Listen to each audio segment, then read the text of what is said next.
onwe ife anọ na-ekwu ofu nwa di anyị m bịa abịa mago people wey senior me well right but na my nwa di anyị m bi abụ nna ochie yọta olu ebe ọ bụ nna ochie mmadụ ya bụlụlụ ọnya nna ochie na onwe ọbụla ịba eji amụ mmadụ n'ụwa.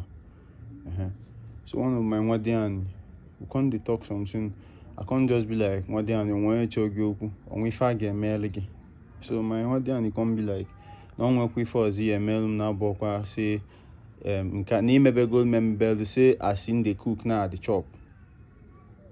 And wetin she talk for the second time of talking, I no dey leave that place, so I no dey chop anything pass for that place, so because I dey chop for my house.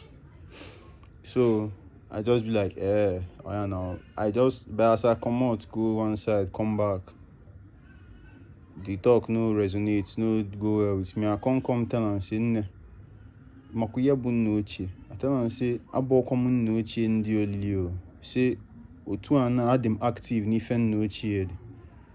Ife a bụ ife nna ochie bụ ife nna ochie na-emere nwa di anyị, I dey active for am.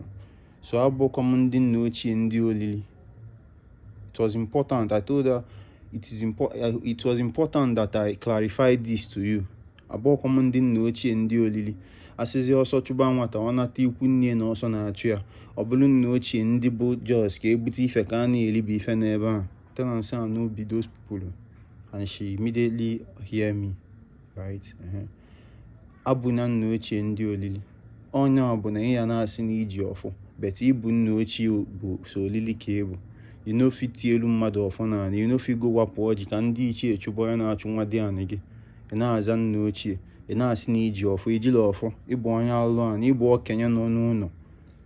Okenye nọ n'ụlọ ewu mụ anụ ọgbụrụ ka ịbụ, onye alụ anyị ka ịbụ.